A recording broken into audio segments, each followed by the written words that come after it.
बात की है डिप्रेशन और मैनिया की। बोलिए। डिप्रेशन और मैनिया। तो आज हम लोग मैनिया पे बात करेंगे। मैनिया, कोई बताएगा कि मैनिया क्या होता है?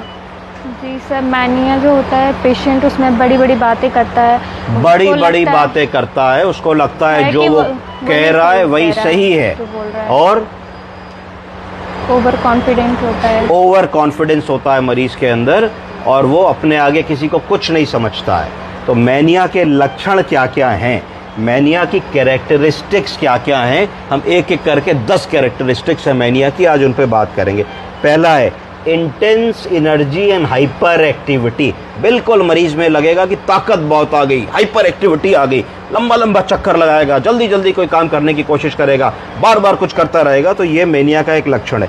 एलिवेटेड मूड, बड़ा हाइपर मूड में रहेगा, बहुत ही बिल्कुल एक दूसरी दुनिया में उसका दिमाग चलेगा। यूफोरिक होगा, इरिटेबल होगा, एजिटेटेड होगा, जरा सा तुमने कुछ कह दिया तो गुस्सा आ जाएगा उसको, एजिटेट हो जाएगा, इरिटेट हो जाएगा। टॉकिंग टू मच, बहुत ज़्यादा बात करेगा। फिर फिजिकली, मेंटली और इमोशनली टेकिंग टू मच, यानी कि इमोशनली बहुत ही ज़्यादा वो सेंसिटिव होगा कि जरा सी कोई बात तुमने उसके साथ कर दी तो बिल्कुल उसको इमोशनल ब्रेकडाउन हो जाएगा।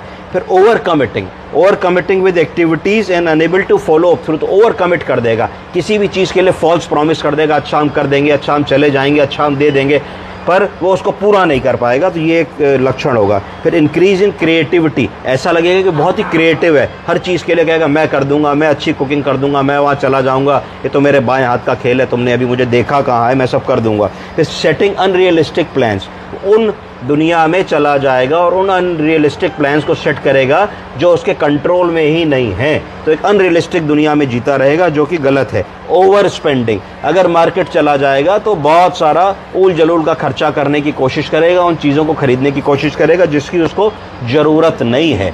पुअर जजमेंट, उसकी जो जजमेंटल स्किल्स हैं वो पुअर हो जाएंगी, अर्थात निर्णय लेने की क्षमता सही नहीं रहेगी, सही और गलत का आंकलन कर पाना उसके बस में नहीं होगा।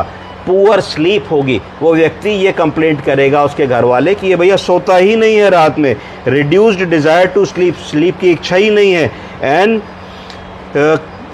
सारी रात करवट बदलता रहेगा, उठेगा, चलेगा, फिरेगा, फ्रिज में जाएगा, पानी पिएगा, फिर लेटेगा, फिर कुछ करेगा, टीवी चला लेगा, पर वो सोएगा नहीं सारी रात। उसके बाद grandiosity, poor self awareness and inflated self esteem. Grandiosity शब्द का मतलब है ग्रैंड फीलिंग, मैं राजा महाराजा हूँ, जो मैंने कह दिया वही सही है, मुझे ही सब कुछ आता है, तुम लोग बिल्कुल बेवकूफ़ हो, तुम मेरी बात नहीं मानते हो, तुम मेरे खिलाफ षड्यंत्र रच रहे हो।